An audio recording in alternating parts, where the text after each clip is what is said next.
المكث فيها بالذهاب طويل الشوق يبقى في اغترابي فقير في الحياة من الصحاب ومن يأمنك يا دنيا الدواهي تدوسين المصاحب في التراب. بسم الله الرحمن الرحيم.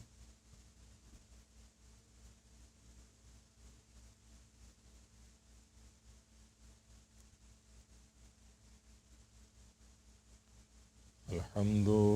لله الذي له ملك السماوات والأرض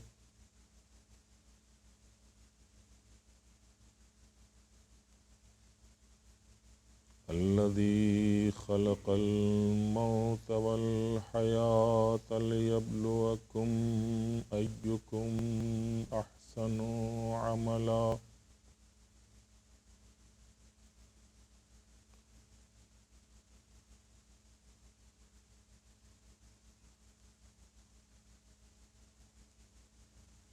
والصلاة والسلام على أشرف الأولين والآخرين سيد العرب والعجم رسول رحمة للعالمين مولانا أبي القاسم محمد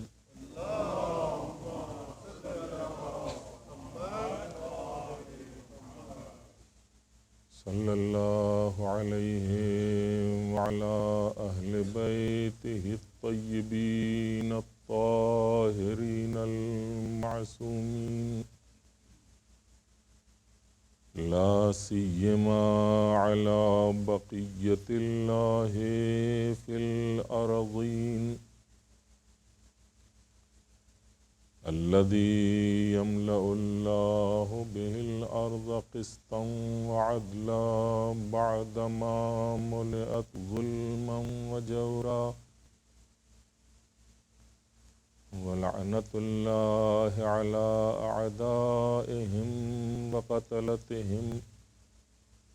وغاصبي حقوقهم ومنكري فضائلهم أجمعين من يوم ظلمهم إلى يوم الدين. أما بعد فقد قال سبحانه تبارك وتعالى في كتابه الكريم وهو أصدق الصادقين وقوله الحق. بسم الله الرحمن الرحيم. ربنا افرغ علينا صبرا وثبت أقدامنا وانصرنا على القوم الكافرين. صلوات على محمد وعلى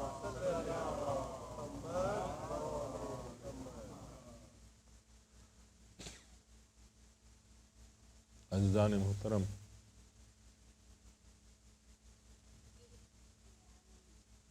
آج میرا خیال ہے 5-7 منٹ پہلے میں آپ حضرات کی خدمت کے لیے منبر پہ آ گیا ہوں، اور یہ پتہ نہیں آپ کے لیے بہتر ہے یا میرے لیے بہتر ہے. اپنی کوشش یہ رہتی ہے کہ میں وقت کے اندر مجلس کو ختم کروں، اور بہرحال اس کی کوشش کرتا ہوں کہ 1 گھنٹے سے زیادہ آپ حضرات کو زحمت نہ دوں. 50 منٹ 55 منٹ کے اندر یا زیادہ سے زیادہ 1 گھنٹے کے اندر کوشش کرتا ہوں کہ مجلس ختم ہو جائے. پھر بھی اگر مزاج کے اوپر اتنا وقفہ بھی بار ہو رہا ہو تو اس کے لیے میں یوں معذرت چاہتا ہوں کہ میں نے جو موضوع اٹھایا ہے، کبھی کبھی یہ موضوع مجھے خود مہمیز کرتا ہے اس بات کے اوپر کہ دو ایک روایت یا دو ایک حدیث زیادہ آپ کی خدمت میں پیش کر دوں، شاید کل کی مجلس میں مجھے اس بات کا موقع نہ مل پائے، لہذا جی یہ چاہتا ہے کہ اسی وقت کے اندر دو ایک روایتیں جو اہل بیت علیہم الصلاۃ والسلام سے ہم تک پہنچی ہیں وہ آپ کی خدمت میں عرض کر دوں اور بیان کر دوں۔ خود صادق آل محمد سلام اللہ علیہ نے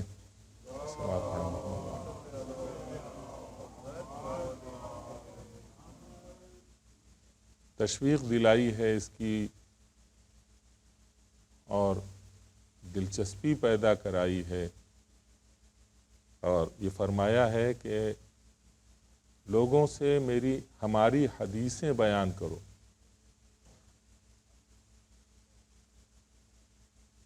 ان سے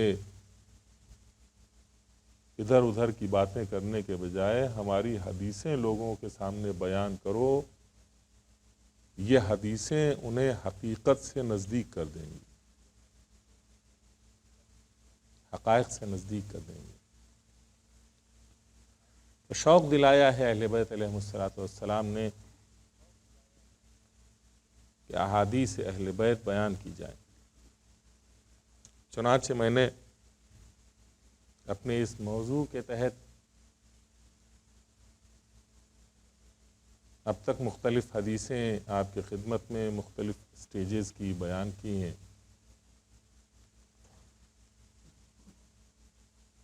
کل میں نے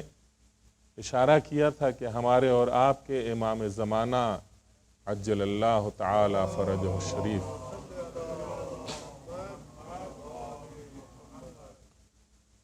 بھی ایک جوان کو بڑی اچھی نگاہ سے دیکھتے ہیں، اور تمام اہل بیت کا یہی وتیرہ رہا ہے کہ اہل بیت نے جوان کو بڑی پیاری نگاہوں سے دیکھا ہے، اس لیے کہ جوان میں جو خصوصیتیں پائی جاتی ہیں کہ وہ پاکیزہ دل رکھتے ہیں، ان کے احساسات اور جذبات آلودہ نہیں ہوئے رہتے، اور ان میں ضرورتوں کی بنیاد پر کہ جو انسان کی ہوا و ہوس پیدا کرتی ہے، ان ضرورتوں میں وہ ابھی گھرے ہوئے نہیں ہوتے جس طرح سے دوسرے افراد اور سن رسیدہ افراد گھر جاتے ہیں۔ لہذا اہل بیت علیہ السلام نے جوان کو پسندیدگی کی نظر سے دیکھا ہے۔ میری بہنیں یہ تصور نہ کریں کہ میں یہ ذکر کر رہا ہوں، جوانوں کا تذکرہ کر رہا ہوں تو میری چھوٹی بہنیں یا میری بیٹیاں اس سے مخاطب نہیں ہیں، اس سے مراد نہیں ہے۔ جوان سے مراد ہر وہ نوجوان بچہ یا بچی، لڑکا یا لڑکی ہے کہ جس نے دامن اسلام میں تربیت پائی ہے اور وہ اس دنیا میں زندگی بسر کر رہا ہے۔ اسے یہ محسوس ہونا چاہیے کہ خدا ایک خاص نگاہ سے جوان کو دیکھتا ہے، اسے یہ محسوس ہونا چاہیے کہ اہل بیت علیہم الصلاۃ والسلام ایک خاص نظر سے جوان کی طرف دیکھتے ہیں۔ اس لیے کہ اگر یہ احساس کسی شخص کے اندر پیدا ہو جائے، اور یہ چیز جو ہے وہ قابل ذکر ہے اس لیے میں ذکر کر رہا ہوں، میں نے بعض روایتیں پڑھی ہیں اور بعض روایتیں ابھی انشاءاللہ اس مجلس میں اور آئندہ کی مجلسوں میں پڑھوں گا. اگر یہ ذکر بار بار کیا جائے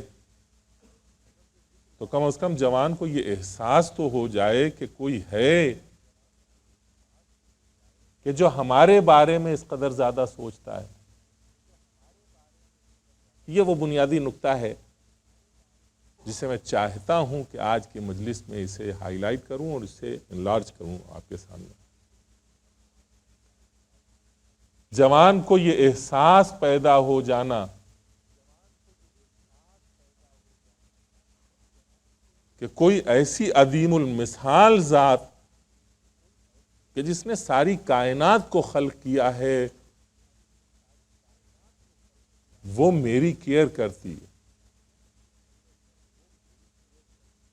وہ متوجہ ہے میری طرف. یہ اتنا بڑا اتنا عظیم پہلو ہے کہ اگر کسی جوان کے اندر یہ بات ذہن کے دل کے اندر اور دماغ کے اندر بیٹھ جائے کہ اس کا خدا اس سے زیادہ نزدیک ہے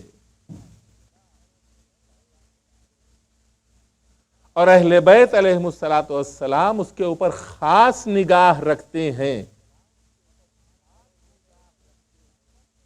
اور ہمارا اور آپ کا امام وقت اپنے جوان کے اوپر زیادہ توجہ رکھتا ہے، تو آپ سوچیں جوان کے دل و دماغ کو کتنی قوت اور کتنی اہمیت محسوس ہوگی خود اپنی پرسنالٹی کی اور اپنی حیثیت کی کہ میں وہ ہوں جس کی طرف اللہ کی نظریں بھی ہیں اور رسول کی نظریں بھی ہیں اور اہل بیت کی نظریں بھی ہیں.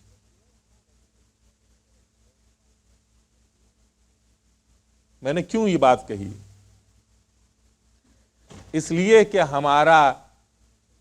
12-13 سال سے لے کر کے 17-18 برس کا 20 برس کا جوان بھی عام طور سے بزرگوں کی توجہ کا مرکز ہی نہیں بنتا ہے، بلکہ اسے بزرگ خاطر میں نہیں لاتے اور نگلیکٹ کرتے ہیں. تم چھوٹے ہو، بڑوں کے درمیان نہ بولو، بڑوں کے درمیان نہ بیٹھو، بزرگوں کی بات میں دخل اندازی نہ دو. یہ وہ چیزیں ہیں جو ہمارے سماج کے غلط طریقوں سے ہمارے بچوں کے اوپر اور ان حساس بچوں کے اوپر اثر انداز ہوتی ہے جنہیں پروردگار عالم نے فہم دی ہے، فکر دی ہے، عقل دی ہے، سوچنے اور سمجھنے کی صلاحیت دی ہے، اور ہم اس فکر و فہم کو زنگالود بناتے ہیں ایک مدت مدید تک کہ نہ انہیں بولنے کا حق دیتے ہیں، نہ اظہار رائے کا حق دیتے ہیں، نہ اپنی مرضی کے ظاہر کرنے کا حق دیتے ہیں، نہ فکر کو بالیدہ کرنے کا حق دیتے ہیں کہ وہ اس لائق ہے ہی نہیں کہ اپنی رائے ظاہر کر سکیں. جبکہ صادق آل محمد سلام اللہ علیہ فرماتے ہیں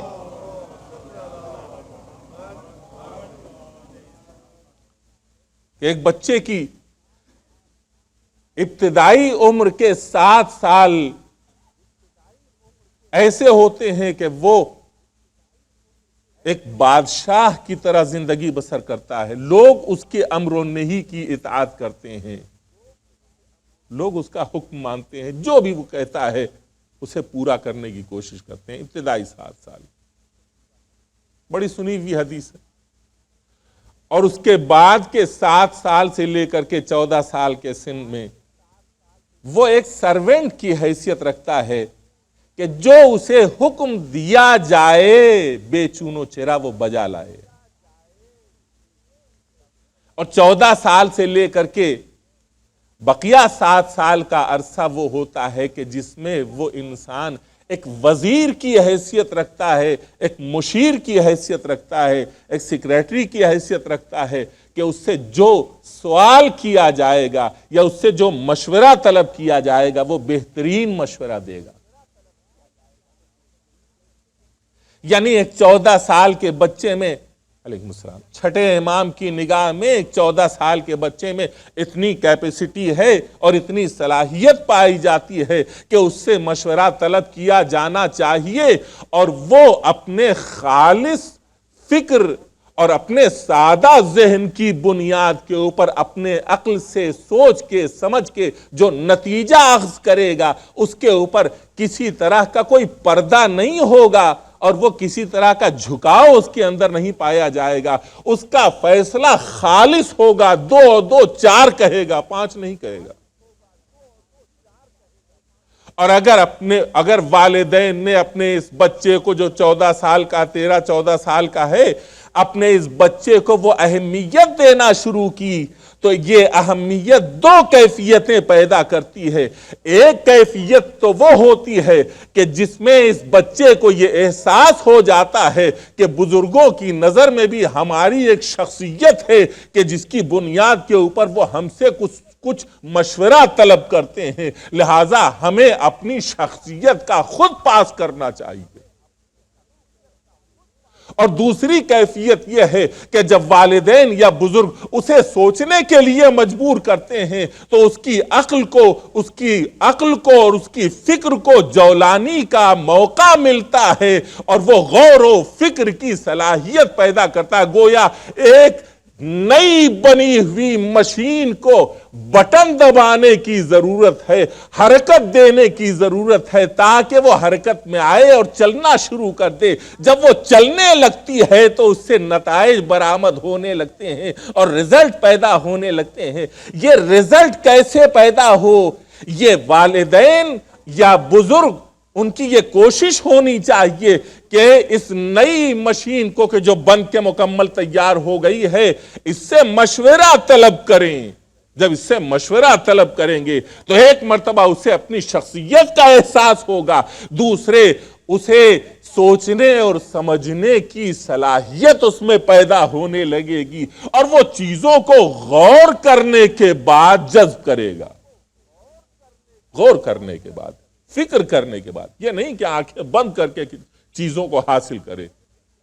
یہ نہیں کہ اپنے کانوں کو بند کر کے چیزوں کی طرف توجہ کرے، نہیں، اپنی آنکھیں کھول کر کے اور اپنے باطن کی بھی آنکھیں کھول کر کے، یعنی عقل کی آنکھیں کھول کر کے وہ چیزوں کی طرف بڑھے گا،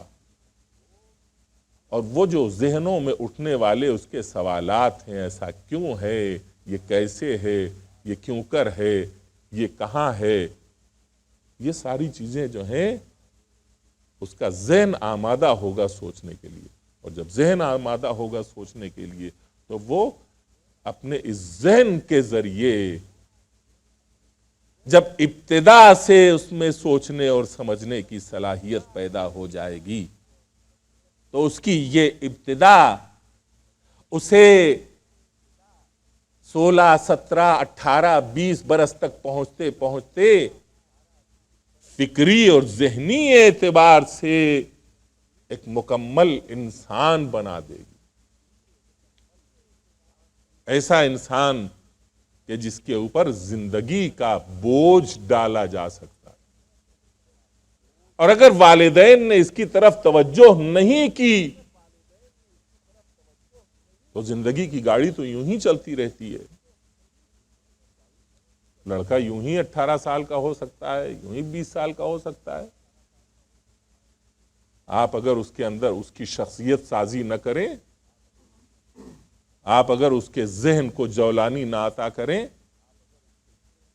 تو بھی وہ 18 سال کا ہوگا، 20 سال کا ہوگا، 22 سال کا ہوگا۔ ہاں یہ ہے کہ نہ اس کی شخصیت بن پائے گی، پرسنالٹی کوئی کہ جس میں کوالٹی ہونی چاہیے، اور نہ اس کے ذہن کو سوچنے اور سمجھنے کی عادت پیدا ہو پائے گی۔ نتیجہ یہ ہوگا کہ اس کی زندگی کی گاڑی چلے گی تو اس لیے کہ خواہشات اس کے رکے نہیں ہیں، اور وہ 1 سے 2 تو ضرور ہوگا، لیکن زندگی کی اس دوڑ میں چونکہ خود اس کے یہاں کوئی پرسنالٹی نہیں ہے اور خود اس کے یہاں قوت فیصلہ کی کمی پائی جاتی ہے، لہذا زندگی کی اس دوڑ میں جگہ جگہ ٹھوکریں کھائے گا، گرے گا، معاشرے کے اندر خرابیاں پیدا ہوں گی اور فسادات پیدا ہوں گے، اور ایک خاندان میں سوائے اس کے کہ گرہ پڑ جائے یا گرہیں پڑتی رہیں یا انسان ٹھوکریں کھاتا رہے اور اپنی پریشانی کو خود سے حل نہ کرے، اس کے علاوہ اور کچھ نہیں ہوگا۔ یقین جانیے ہمارے یہاں ازدواجی زندگی اور فیملی کے پرابلمز میں سے ایک اہم پہلو یہ ہے کہ ہم نے اپنے جوان بچے کو، نوجوان بچے کو اور نوجوان بچی کو اس اعتبار سے تربیت نہیں کیا ہے کہ اسے ایک مرد کی شکل میں دیکھیں اور ایک عورت کی شکل میں دیکھیں۔ ہم نے کہا ان مسائل میں اور ان منزلوں میں اپنے فرائض انجام دیے ہیں، اور کہاں تک مرد ہونے سے پہلے ذہنی طور سے اسے آمادہ کیا اور عورت ہونے سے پہلے ذہنی طور سے اسے آمادہ کیا۔ ہاں اتنا ہوا کہ ہمارے اسکولوں میں، نئے اسکولوں میں کہ جہاں ہمارے بچے جاتے ہیں، ہم نے تو کچھ تعلیم نہیں دی، دنیا والوں نے جیسے تیسے بنا ایسی ٹیڑھی سیدھی تعلیم دے دی۔ میں پردے میں بہت کچھ باتیں آپ کی خدمت میں عرض کر رہا ہوں۔ ایسی ٹیڑھی سیدھی تعلیم دے دی کہ اب اگر آپ اس بچے کی طرف دیکھتے ہیں اور اس کے خانوادے کے سلسلے میں سوچتے ہیں تو شادی کے پہلے ہی لڑکا خود پرابلم نظر آتا ہے، لڑکی خود پرابلم نظر آتی ہے۔ لڑکا بھی پرابلم نظر آتا ہے، لڑکی بھی پرابلم نظر آتی ہے۔ اس سے پہلے کہ اسے ازدواجی منزل میں لا کے کھڑا کیا جائے، اس کا ذہن، اس کا مزاج اتنا خراب ہو چکا ہوتا ہے، اس لیے کہ ہم نے یہ کام دوسروں کے اوپر ٹال دیا اور دوسروں نے جو کچھ چاہا انہیں کھلایا، جو کچھ چاہا انہیں پلایا، جو کچھ چاہا انہیں بھرایا، جو کچھ چاہا جس طرح سے چاہا انہیں تیار کیا۔ ضروری ہے کہ اگر ہماری آغوش میں یہ بچے پروان چڑھ رہے ہیں تو ان بچوں کو نوجوانی کی منزل میں قدم رکھنے کے ساتھ ساتھ خود ہم اپنے کو جج کریں اور چیک کریں کہ ہم میں خود اتنی صلاحیت ہے کہ ہم ایک نوجوان کو مرد بنا سکتے ہیں یا نہیں، اور اگر نہیں بنا سکتے تو پہلے اپنے آپ کو آمادہ اور تیار کریں تاکہ گائیڈ بن سکیں ایک بچے کے لیے، گائیڈ بن سکیں۔ ہمیں کیوں دیا گیا ہے یہ نعمت، کیوں دی گئی ہے؟ اگر پہلی منزل میں میں اکثر یہ کہا کرتا ہوں کہ پروردگار عالم 2 مرتبہ پیدا کرتا ہے ہر انسان کو،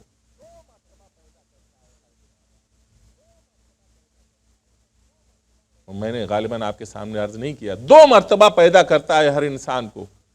پہلی مرتبہ اس وقت جب وہ اپنی ماں کی آغوش میں آتا ہے، اور دوسری مرتبہ اس وقت جب کوئی بچہ خود اس کی آغوش میں آتا ہے۔ یہ اس کی فکری پیدائش کا زمانہ ہوتا ہے کہ اب وہ پیدا ہو کے اپنی فکری اعتبار سے زندگی بسر کرے، ایسی زندگی بسر کرے کہ جس کی بنیاد کے اوپر اپنی گود میں پلنے والے اس بچے کی صحیح تربیت کر سکے۔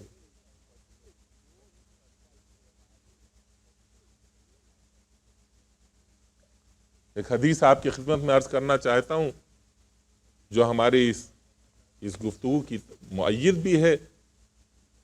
ایک صلوات پڑھیں محمد و آل محمد پر۔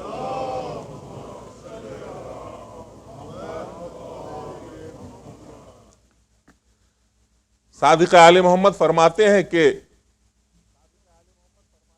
صلوات پڑھیں محمد و آل محمد پر۔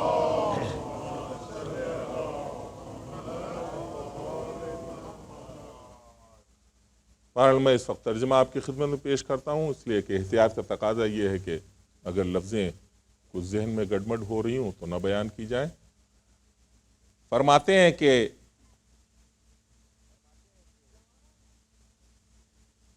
جوان کی عقل ایسی ہوتی ہے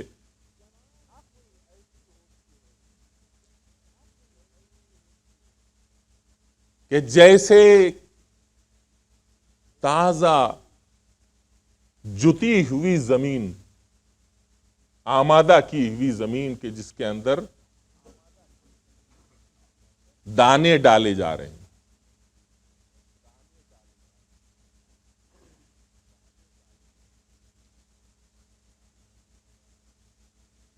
صلوات پڑھیں محمد و آل محمد پر۔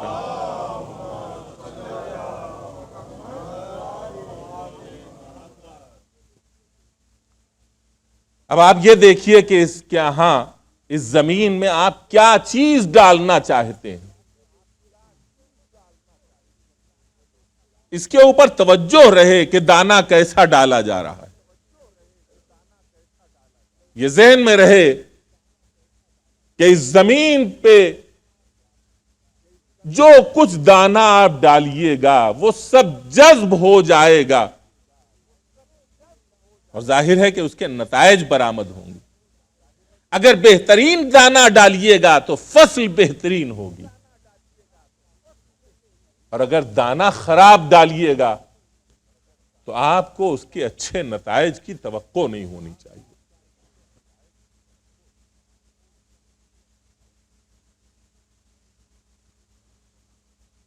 میں اپنے موضوع کو اور پھیلاؤں اور بڑھاؤں نہیں، اس لیے کہ میں نے آج یہ طے کیا ہے کہ 45 منٹ میں سمیٹوں کسی طرح سے۔ پہلی منزل جو میں عرض کر چکا ہوں کہ اپنے بچوں کو شخصیت دیجیے، ان کے اندر پرسنالٹی ان کی ڈیولپ کیجیے، تاکہ وہ خود اپنی شخصیت کو محسوس کر سکیں کہ ہم کچھ ہیں، اور پھر انہیں یہ احساس دلائیے کہ خدا، اس کا رسول اور اس کے اہل بیت علیہم الصلاۃ والسلام اس کے اوپر خاص توجہ رکھتے ہیں۔ اب میں وہ جملہ دہراتا ہوں، آپ اکثر امام زمانہ کی دعائے فرج پڑھتے ہیں،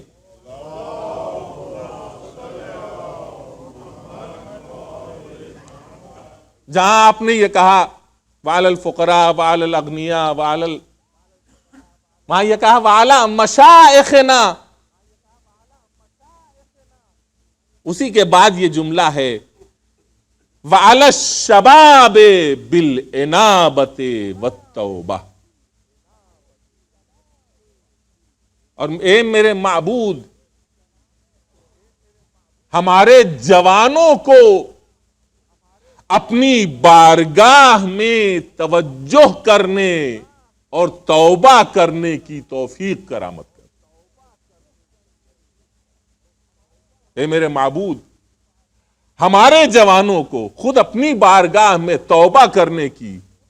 اور راز و نیاز کرنے کی توفیق کرامت کر۔ یعنی امام زمانہ سلام اللہ علیہ اس جملے کے ذریعے یہ چاہتے ہیں کہ جوان ذہنی اور فکری اعتبار سے اتنا ڈیولپڈ ہو جائے کہ وہ اپنے لیے ایک بہترین، ایک قوی ترین، ایک عظیم ترین سہارا پالے، تلاش کر لے اور اس سے راز و نیاز کرے۔ جب کوئی اس کا راز و نیاز سننے والا نہ ہو تو وہ اپنے خدا کی بارگاہ میں رجوع کرے اور اس سے راز و نیاز کرے۔ جب اس سے راز و نیاز کرے گا تو خود اس کا دل مطمئن ہوگا، اس کا ضمیر بیدار ہوگا، اس کی طبیعت بیدار ہوگی۔ ایک صلوات پڑھیں محمد و آل محمد۔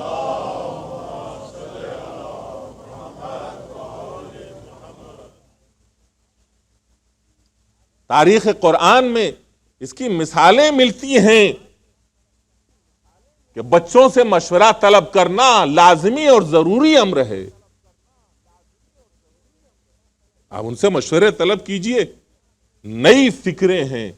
نیا ذہن ہے، نئی سوچ ہے، نئی عقل ہے، وہ جو آپ کو فیصلہ کر کے دیں گے وہ چونکہ زمانے کے حالات میں ڈوبے ہوئے نہیں ہیں اور ہوا و ہوس میں گھرے ہوئے نہیں ہیں اور ضرورتوں نے ان کا حصار نہیں کیا ہوا ہے، لہذا جو فیصلہ کریں گے وہ صحیح فیصلہ کریں گے۔ ان سے مشورہ طلب کیجئے۔ جب ان سے مشورہ طلب کیجئے گا تو ان کی شخصیت بنے گی، پرسنالٹی بنے گی۔ یہ مثال ہمیں تاریخ قرآن میں کہاں نظر آتی ہے؟ وہاں جب ایک بوڑھے باپ کو پروردگار عالم نے 80 سال کے سن میں ایک بچہ دیا، جب نا امیدی امید میں تبدیل ہوئی اور جب وہ بچہ جناب ہاجرہ کی آغوش میں پروان چڑھنے لگا تو جناب سارا اور جناب ہاجرہ کے درمیان جو حالات پیدا ہوئے تو حکم خدا یہ ہوا کہ شام سے جناب ہاجرہ کو مکے کی وادی میں لا کر چھوڑ جاؤ۔ اور جناب ہاجرہ اور گود میں پلنے والے جناب اسماعیل کو جناب ابراہیم مکے کے قریب لا کر چھوڑ جاتے ہیں، بیت اللہ الاعظم کے قریب، خانہ کعبہ کے قریب لا کے چھوڑ جاتے ہیں۔ اور اس اطمینان اور یقین کے ساتھ ہم ہیں جو روزیوں کی تلاش میں گھومتے ہیں، آج امریکہ چلے جائیں، کل کینیڈا چلے جائیں، آج لندن چلے جائیں، کل ناروے چلے جائیں، اس لیے کہ وہاں اچھا جاب ہے اور وہاں اچھا جاب ہے اور وہاں اچھا جاب ہے۔ پروردگار عالم کا یقین رزق کے سلسلے میں کیسا ہونا چاہیے؟ جناب ابراہیم آواز دیتے ہیں، ربنا انی اسکنت من ذریۃ بواد غیر ذی زرع عند بیتک المحرم۔ اے میرے معبود، میں نے اپنی ایک نسل کو بے آب و گیاہ، جہاں پانی نہیں ہے، جہاں زراعت نہیں ہے، جہاں باغات نہیں ہے، اجاڑ اور بنجر زمین ہے، یہاں میں نے تیرے محترم گھر کے قریب اپنے خاندان کو لا کے رکھا ہے، میں نے یہاں ساکن کر دیا۔ ربنا لیقیم الصلاۃ، تاکہ یہ تیری بندگی کریں۔ یعنی پروردگار عالم سے لنک جوڑا ہے بندگی کا، اور اس یقین کے ساتھ کہ رزق کا وعدہ اس نے کیا ہے، اور یہ یقین وہاں تبدیل ہوا حقیقت میں جب اسماعیل جیسے دودھ پیتے بچے کی ایڑیوں نے رگڑ رگڑ کر کے بنجر اور بے آب و گیاہ میدان میں ایک چشمے کو جنم دیا جس کا نام زمزم رکھا،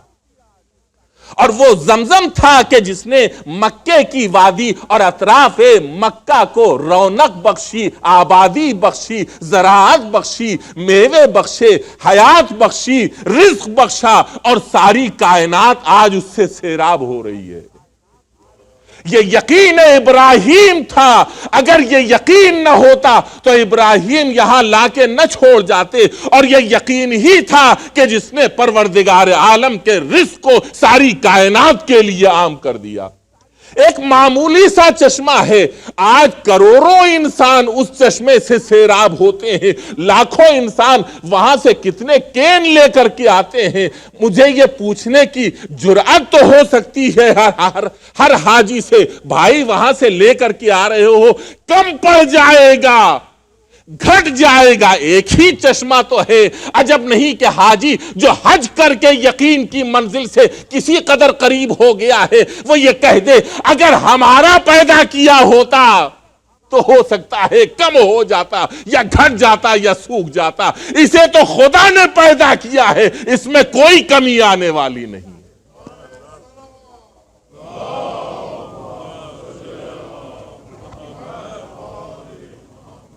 یہ یقین اگر پیدا ہو جائے، یہ اعتماد اگر پیدا ہو جائے، میں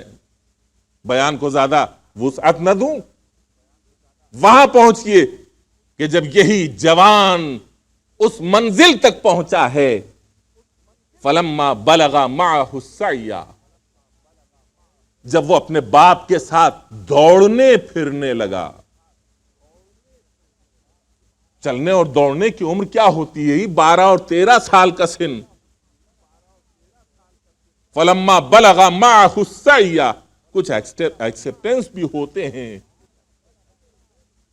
بعض بچے فکری اور عقلی اعتبار سے اپنے وقت سے پہلے ہی عاقل ہو جاتے ہیں۔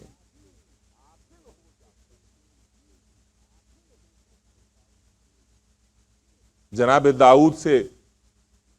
پروردگار عالم نے کہا اپنے بیٹے سے سلیمان سے پوچھو کہ عقل کا مرکز کہاں ہے، اگر وہ صحیح سوال کا جواب دے، چند سوال پوچھو، اگر وہ سوال کا جواب دے دے تو اسے اپنی نیابت اور نبوت کا منصب عطا کر دو۔ یہ وحی الہی ہے۔ جناب داؤد نے پوچھا کہ عقل کا مرکز کہاں ہے، آپ نے فرمایا دماغ۔ کم سنی ہے،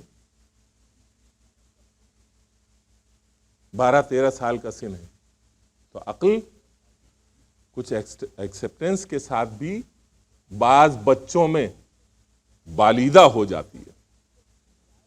تو اگر شخصیت دی جائے اس اعتبار سے کہ مشورہ طلب کیا جائے بچوں سے، عجیب منزل ہے۔ ہمیں وہاں ایکسٹریم کے اوپر لے جایا گیا کہ بچے کی شخصیت انبیاء کی نظر میں ایک بچے کی شخصیت، نبی کی نظر میں ایک بچے کی شخصیت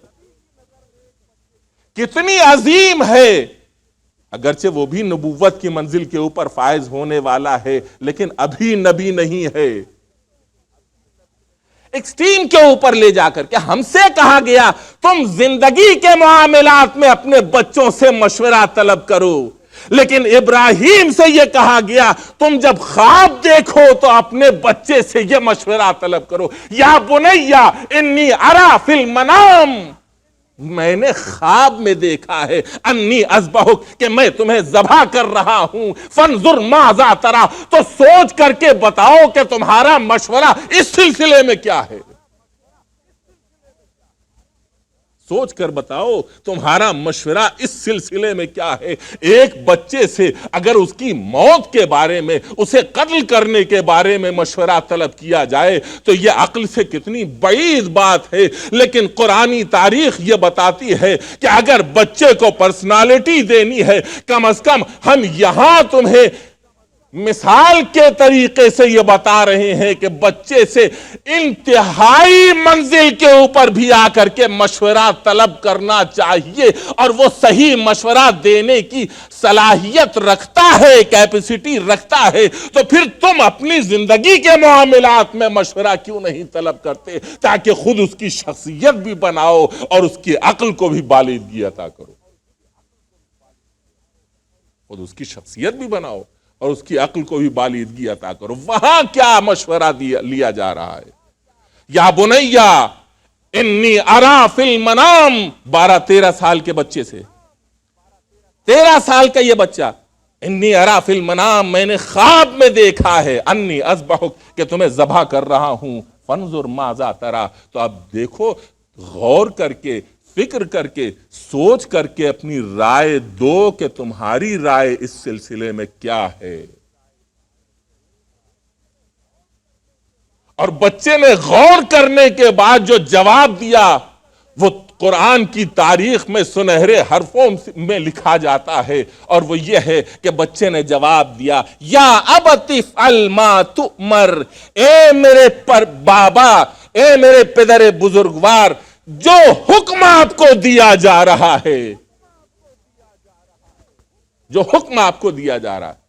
یہ اسماعیل جواب نہیں دے رہے ہیں، بلکہ اپنی عقل کی بنیاد کے اوپر یہ سوچ رہے ہیں، یہ میرا باپ ہے جو شفقتوں کا سمندر ہے،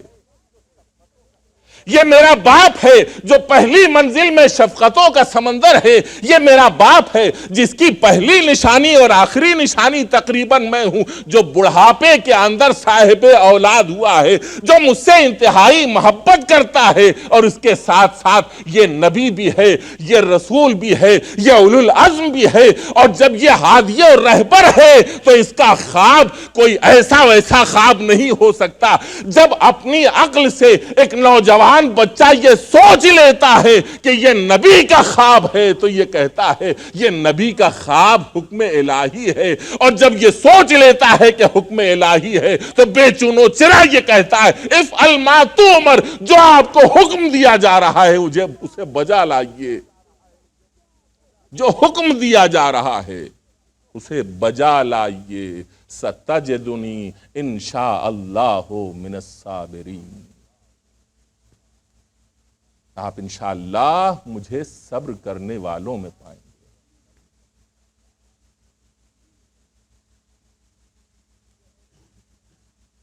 یہ ہے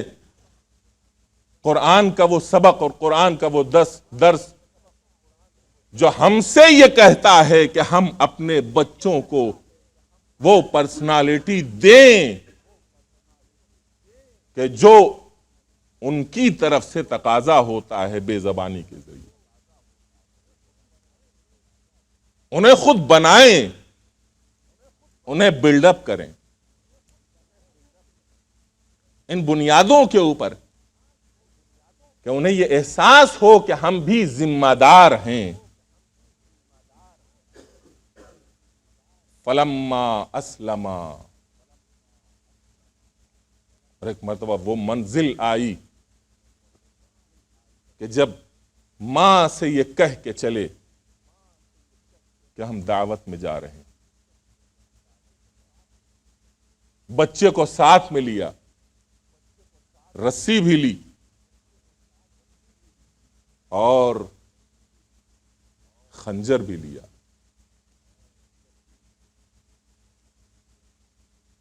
بچے کو ساتھ میں لے کر کے منا کے میدان میں آئے، اور اس فریضے کو ادا کرنے کی منزل آئی۔ تو جس قدر صابر باپ ہے اتنا ہی صابر بچہ ہے۔ آپ یہ دیکھیں کس قدر پرسنالٹی گرو کر گئی ہے، یہاں کتنی بڑھ گئی ہے، کتنی نمو پیدا ہو گئی ہے اس پرسنالٹی کے اندر کہ 80 سال کے بوڑھے انسان کے ساتھ ساتھ یہ 13 سال کا بچہ بھی وادی امتحان میں ویسا ہی ثابت قدم ہے کہ جس کی بنیاد کے اوپر قرآن نے صرف ایک لفظ استعمال کی ہے، فلما اسلما، اور جب یہ دونوں تسلیم ہو گئے ہماری بارگاہ میں، دونوں تسلیم ہو گئے ہماری بارگاہ میں۔ باپ اپنے تجربات کی بنیاد پر، اپنی بزرگی کی بنیاد پر اس منزل کے اوپر ہے، اور باپ نے اپنے اس بچے کو اپنی تربیت کی بنیاد کے اوپر اتنا بڑھا دیا ہے کہ ایک 80 سال کا بوڑھا اور ایک 13 سال کا بچہ خدا کی تسلیم و رضا کی منزل کے اوپر ایک مقام کے اوپر نظر آتے ہیں، جہاں ابراہیم کھڑے ہیں امتحان کی وادی میں، وہیں اسماعیل بھی کھڑے ہوئے نظر آتے ہیں۔ یہ وہ مثال ہے کہ جو ہمیں مہمیز کرتی ہے کہ جس طرح باپ اپنے امتحان کی وادی میں آگے ثابت قدم رہ سکتا ہے، اسی طرح بیٹا بھی اگر اس کی صحیح تربیت کی جائے تو جوان ہونے کے باوجود امتحان کی وادی میں ثابت قدم رہ سکتا ہے، اور ایسا ثابت قدم رہ سکتا ہے کہ بڑے بوڑھے افراد بھی اس کا مقابلہ نہیں کر سکتے۔ یہ وہ منزل تھی کہ جہاں ابراہیم ذبح کرنے کی منزل میں تھے، اسماعیل ذبح ہونے کی منزل میں تھے۔ ابراہیم اپنی آنکھوں کے اوپر پٹی باندھے ہوئے ہیں، اسماعیل کی آنکھوں کے اوپر پٹی بندھی ہوئی ہے، اسماعیل کے ہاتھ اور پاؤں بندھے ہوئے ہیں، اور اس منزل میں ابراہیم ذبح کرنے کے لیے آمادہ ہیں، اور چھری کی روانی جاری ہے کہ پروردگار عالم نے اس قربانی کو دمبے کی قربانی سے تبدیل کر دیا اور آواز دی وَفَدَيْنَاهُ بِذِبْحٍ عَظِيمٍ۔ یہ 13 سال کا بچہ اس منزل کے اوپر پہنچا کہ جہاں جناب ابراہیم جیسا خلیل الرحمن تھا، وہیں یہ 13 سال کا کہ سن کا اسماعیل بھی تھا۔ آپ نے کیا تصور کیا ہے کہ ایسے سن کے بچے فکر و عقل و دیانت کے اعتبار سے کتنے کمال کو پہنچتے ہیں؟ ایکسپٹنس کے ساتھ عرض کر رہا ہوں، ایک 13 سال کا بچہ اور بھی ہے کہ جو شب عاشور میدان کربلا میں نظر آتا ہے، اور اس سے بھی یہ سوال کیا جاتا ہے تم موت کو کیسا پاتے ہو؟ تم موت کو کیسا پاتے ہو؟ تمہارے نزدیک موت کیسی ہے؟ زندگی کا مسئلہ نہیں ہے، زندگی کے سوال نہیں ہے، زندگی کی چیزیں نہیں ہیں، زندگی کی باتیں نہیں ہیں، زندگی کی آرزویں نہیں ہیں، زندگی کے تقاضے نہیں ہیں، موت کی باتیں ہیں، اور موت کے سلسلے میں سوال کیا جا رہا ہے۔ یہ بتاؤ اپنی فکر سے، اپنے ذہن سے، اپنے اختیار سے یہ بتاؤ کہ تم موت کو کیسا پاتے ہو؟ اور وہ بچہ کہ جس کی فکر، جس کی عقل، جس کے احساسات اور جذبات ابھی جوان ہیں، اس نے 2-2-4 کا حساب کر کے یہ بتایا الموت عندی احلی من العسل، موت میرے نزدیک شہد سے بھی زیادہ شیریں ہے۔ کیوں؟ اس لیے کہ حق کی وادی میں آ رہی ہے، حقیقت کی راہ کے اوپر آ رہی ہے، دین کی راہ کے اوپر آ رہی ہے، خدا کی راہ میں آ رہی ہے۔ جو موت خدا کی راہ میں آتی ہے وہ شہد سے زیادہ شیریں ہوا کرتی ہے، میٹھی ہوا کرتی ہے۔ کل اسماعیل نے وہ مثال پیش کی، آج قاسم ابن حسن نے یہ مثال پیش کی۔ کربلا میں کسی اور سے اس طرح کا سوال نہیں ہوا، اگر ہوا ہے تو حسن کے 13 سال کے اس کمسن بچے سے، اس نوجوان سے۔ غور کر کے بتاؤ۔ کہا چچا جان موت میرے نزدیک شہد سے بھی زیادہ شیریں ہے۔ اور جب یہ سنا تو امام نے فرمایا میرے لال تمہارا نام بھی فہرست شہادت میں ہے، اور تمہارے چھوٹے بھائی علی اصغر کا نام بھی فہرست شہادت میں ہے۔ اپنی شہادت کا ذکر سن کر کے چہرہ کھل گیا، لیکن جب علی اصغر کی شہادت کا تصور کیا تو چہرے کے اوپر زردی دوڑ گئی۔ ایک مرتبہ بے چین ہو کر کے پوچھا چچا جان کیا یہ ظالم خیموں کے اندر داخل ہو جائیں گے؟ جو میرا بھائی علی اصغر بھی قتل کیا جائے گا؟ امام نے آواز دی نہیں میرے لال، میں اسے اپنے ہاتھوں کے اوپر اٹھا کے سوال آپ کے لیے جاؤں گا، اور یہ تیر اس سے شعبہ کا نشانہ بنے گا۔ جزاکم ربکم، خداوند عالم آپ حضرات کو کسی غم میں نہ رلائے، اور کوئی غم آپ کو نصیب نہ ہو اس دنیا میں، اگرچہ یہ دنیا دار البلا ہے اور دار الامتحان ہے، لیکن تمام امتحانات سے اور تمام مصائب و آلام سے بڑھ کر ہے حسین ابن علی کا غم۔ آج ہم اپنے اس شہزادے قاسم ابن حسن کا غم منانے کے لیے بیٹھے ہیں۔ کبھی یہ تصور کیا ہے کہ کتنے ناز و نعم سے پلے ہیں جناب قاسم ابن حسن؟ بھائی کے انتقال کے وقت زیادہ سے زیادہ 2 یا 3 سال کا سن رہا ہوگا جناب قاسم کا، باقی 10 اور 11 سال خود امام حسن علیہ السلام نے جناب علی اکبر کی طرح سے پالا ہے، جناب قاسم پرورش کی ہے۔ اور یہی وجہ ہے کہ جب جنگ کی اجازت لینے کے لیے یہ بھتیجا سامنے آ کر کے کھڑا ہوا ہے تو حسین نے سراپے کے اوپر نظر کی، سر سے پاؤں تک جناب قاسم کو دیکھا اور آنسوؤں سے روتے ہوئے کہا، میں تمہیں اجازت کیسے دے سکتا ہوں، اس لیے کہ تم تنہا میرے بھائی کی نشانی ہو، تم میرے تنہا بھائی کی نشانی ہو، کیسے اجازت دے دوں؟ ماں کی سفارش لاتے ہیں، خود سفارش کرتے ہیں، خود گریہ کرتے ہیں، خود التجا اور درخواست کرتے ہیں۔ جناب قاسم کو جب اجازت نہیں ملتی تو ایک جگہ تنہائی میں جا کر کے بیٹھ کر کے گھٹنوں میں سر دے کر کے، کم سن 13 برس کا بچہ گھٹنوں میں سر دے کر کے روتے ہیں کہ آخر کیسے مجھے اجازت ملے اور کیسے میں اپنے چچا کے اوپر جان دوں۔ کہ ایک مرتبہ بازو کے اوپر ہاتھ پڑا، وہ تعویذ یاد آیا جو بابا نے بچپنے میں بازو کے اوپر باندھا تھا، فوراً کھولنے کے بعد اسے پڑھا، پڑھتے جاتے ہیں، چہرہ خوشی سے کھلتا جاتا ہے۔ بابا کا وصیت نامہ تھا،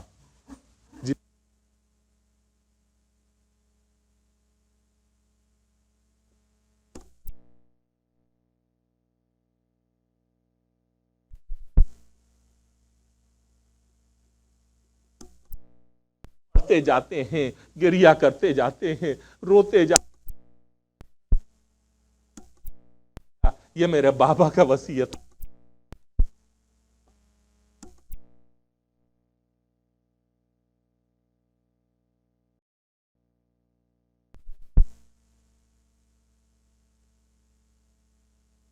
تم اپنی جان دینے میں دریغ نہ کرنا۔ لیا خط کو، بوسہ دیا اور دوڑے ہوئے آئے اپنے چچا کے پاس، چچا جان اب تو اجازت دے دیجئے گا، یہ میرے بابا کا وصیت نامہ ہے جسے میں لے کر کے آپ کی خدمت میں آیا ہوں۔ لیا اپنے بھائی کا خط، تحریر دیکھی تو زار و قطار حسین رونے لگے کہ بھائی کا خط ایک عرصے کے بعد دیکھا تھا۔ آنکھوں سے تحریر کو لگایا، پڑھتے جاتے ہیں، گریہ کرتے جاتے ہیں، روتے جاتے ہیں۔ ایک مرتبہ جب خط تمام کر چکے تو اٹھے اور اٹھنے کے بعد اپنے ہاتھ سے سجایا، جناب قاسم کو حسن کی نشانی بنایا، حسن کی تصویر بنایا، اور بنانے کے بعد جب جنگ کے لیے آمادہ کر چکے تو دونوں چچا اور بھتیجے بغلگیر ہوئے اور بڑی دیر تک روتے رہے، جیسے ایک مرتبہ، آخری مرتبہ حسین اپنے بیٹے کو رخصت کر رہے ہوں۔ اللہ، اور اس کے بعد رہوار کے اوپر سوار کیا، سوار کرنے کے بعد کہا، جاؤ میرے لال، خدا حافظ، تمہیں بھی راہ خدا میں رخصت کیا۔ اور جناب قاسم چلے جنگ کرنے کے لیے، کشتوں کے پشتے لگائے ہیں جناب قاسم نے، نہ جانے کتنوں کو فنار کیا ہے، مقاتل مختلف کشتے، مختلف تعداد لکھتے ہیں، لیکن بہرحال 120 افراد سے زیادہ کی تعداد بتاتی ہے کہ اس 13 سال کے کم سن بچے نے، جس میں بڑے بڑے دلیر اور بہادر جوان بھی تھے، کہ جس میں ایک ازرق شامی تھا، کہ جب وہ سامنے آیا ہے تو جناب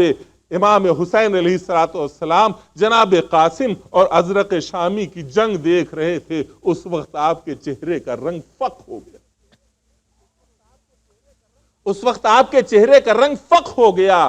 جناب ام فروا اپنے بچے کی خیریت لینے کے لیے مقتل کو تو نہیں دیکھ رہی تھی، ہاں چہرے امام حسین پر نظر تھی، وہ دیکھ رہی تھی اگر میرے بچے کی خیریت ہوگی تو حسین کے چہرے کا رنگ بتا دے گا، اور اگر مشکل میں ہوگا میرا لال تو حسین کے چہرے کا رنگ فق ہو جائے گا۔ ایک مرتبہ جو چہرے کا رنگ بدلا تو امام جناب ام فروا نے پوچھا میرے لال کی خیر تو ہے؟ کہا اے ام فروا جاؤ، جا کر کے در خیمے کے اندر جاؤ اور جا کر کے اپنے معبود سے دعا کرو۔ ایک بڑا پہلوان قاسم کے سامنے آیا ہے۔ وہ ایک مرتبہ صحن خانہ میں آئیں اور آ کر کے بیبیوں سے کہا اے بیبیوں اکٹھا ہو جاؤ، میں اپنے بیٹے کی سلامتی کے لیے دعا کرنا چاہتی ہوں۔ بال بکھرائے اور خدا کی بارگاہ میں ہاتھوں کو بلند کیا، آواز دی اے یوسف کو یعقوب کی طرف پلٹانے والے، میرے بیٹے میرے لال قاسم کی خیر ہو۔ ابھی یہ دعا ہو رہی تھی کہ قاسم کی تکبیر بلند ہوئی، ازرق شامی کو قاسم نے تہتے کیا کہ اتنے میں لشکر نے چاروں طرف سے ماہ حسن کو نرغے میں لے لیا۔ کوئی تلوار لگا رہا ہے، کوئی تیر مار رہا ہے، کوئی نیزہ لگا رہا ہے، اتنا زخم سے چور چور ہو گئے تھے کہ گھوڑے پر سنبھلا نہ گیا۔ آواز دی چچا جان اے امو میری مدد کو آئیے، یہ کہہ کے جو زمین کے اوپر گرے، ابھی زندگی کی رقم جسد اطہر میں باقی تھی۔ حسین شیر کی طرح آگے بڑھے، لشکر درمیان میں حائل ہو گیا۔ حسین لشکر کو ہٹاتے جاتے ہیں، لشکر پیچھے ہٹتا جاتا ہے، لیکن جب لشکر ہٹ گیا اور حسین اپنے بھتیجے قاسم کی لاش کے قریب پہنچے، دیکھا لاش پامال سم اسپا ہو چکی تھی۔ ایک مرتبہ حسین زمین پر بیٹھ گئے اور نوحہ کیا اے میرے لال، ارے تمہارے چچا کے اوپر کتنا شاق ہے کہ وہ تم پکارو اور تمہاری آواز کے اوپر اس وقت آئے جب تمہارا لاشا پامال ہو جائے۔ اور بعض روایتیں بتاتی ہیں حسین نے لاش کو اپنے سینے سے لگایا اور لاش اتنی لمبی چوڑی ہو گئی تھی کہ پاؤں زمین کے اوپر خط دیتے جاتے تھے۔ خیمہ گاہ میں لے کر کے آئے، آواز دی ام فروا ارے یہ تمہاری نشانی آ گئی۔ بیبیوں نے حلقہ کر کے ماتم کیا، واہ محمدہ واہ قاسمہ۔ سَيَعْلَمُ الَّذِينَ ظَلَمُوا أَيَّ مُنقَلَبٍ يَنقَلِبُونَ۔ الہی بحق الزہرا وابیہا وبعلہا وبنیہا والسر المستودع فیہا، پروردگارہ بحق محمد و آل محمد ہماری اس مختصر سی عبادت کو قبول کر۔ میرے معبود برائیوں سے دور رکھ، نیکیوں کی طرف بڑھنے کی زیادہ توفیق کرامت کر۔ میرے معبود گناہوں سے درگزر فرما، خطاؤں کو معاف کر دے۔ میرے معبود اپنے آپ سے نزدیک ہونے کی زیادہ سے زیادہ توفیق کرامت کر۔ میرے معبود دنیاوی طاقتوں کا احساس ہمارے دلوں کے اندر ختم ہو جائے اور تیری طاقت کا احساس ہمارے دلوں میں زیادہ ہو۔ میرے مالک اسلام اور اہل اسلام کو سربلندی عطا کر، کفر و نفاق کو نیست و نابود کر۔ میرے معبود باعمل علماء اعلام کا سایہ ہمارے سروں کے اوپر برقرار رکھ۔ مراجع عظام اور رہبر انقلاب اسلامی کو حفظ و امان عطا کر۔ میرے معبود جمہوریہ اسلامی کو دوام عطا کر۔ میرے معبود حق محمد و آل محمد، ظہور قائم آل محمد میں تعجیل فرما اور ہم سب کو ان کے جانثاروں میں شامل فرما۔ حق محمد و آل ماتم حسین۔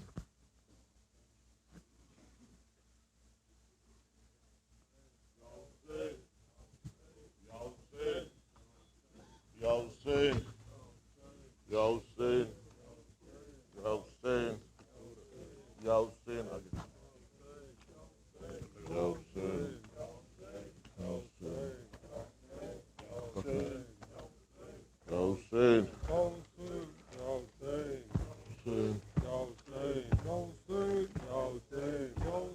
شباب کربلا قاسم شباب کربلا قاسم شباب کربلا قاسم شباب کربلا قاسم شباب کربلا قاسم شباب کربلا قاسم شباب کربلا قاسم شباب کربلا قاسم شباب کربلا قاسم علی کے لاڈلے سرور اعظم مصطفیٰ قاسم سکون دل حسن کے فاطمہ کے دل ربا قاسم حسین آل ہاشم سید گلگوں کبا قاسم شباب کربلا قاسم شباب کربلا قاسم شباب کربلا قاسم فقط کرتا پہن کر یہ تیرا میدان میں آ جانا آتش میں آپ دے وہ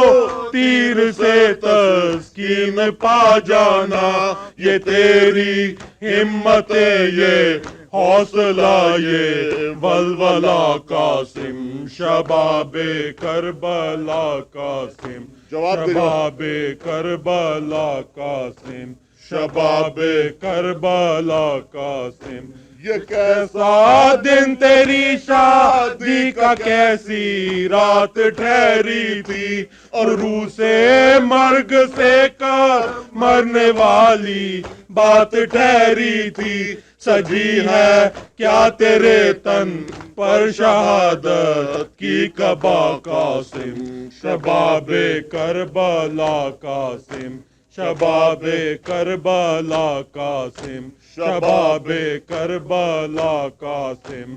ہم کی شب کو جب لاشے پہ تیرے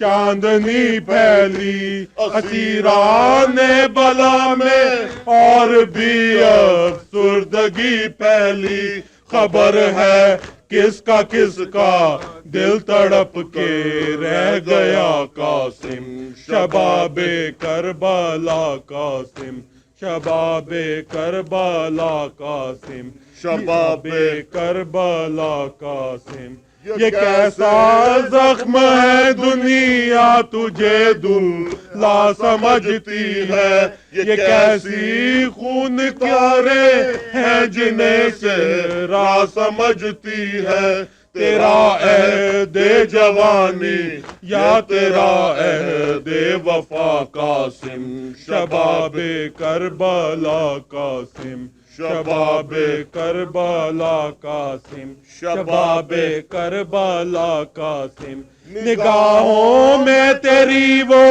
منظر بے تاب کیا ہوگا کلیجہ باپ کا ٹکڑے ہوا تھا یاد کیا ہوگا فلک نے ماں کا دل بھی آج ٹکڑے کر دیا قاسم شباب کربلا قاسم شباب کربلا قاسم شباب کربلا قاسم تیرے شاعر کو تیرے نجم کو اکثر رلاتی ہے مسلمان عالم کو محرم بھر رلاتی ہے یہ تیری کم سنی یہ جان دینے کی ادا قاسم شباب کربلا قاسم شباب کربلا قاسم شباب کربلا قاسم یہ کیسا دن تیری شادی کا کیسی رات ٹھہری تھی اور روح سے مرگ سے کب مرنے والی بات ٹھہری تھی سجی ہے کیا تیرے تن پر شہادت کی قبا قاسم شباب کربلا قاسم شباب کربلا قاسم یا حسین یا حسین یا حسین یا حسین یا حسین یا حسین یا حسین یا حسین Ya Hussein. Ya Hussein. Ya Hussein. Ya Hussein. Ya Hussein. Ya Hussein. Ya Hussein.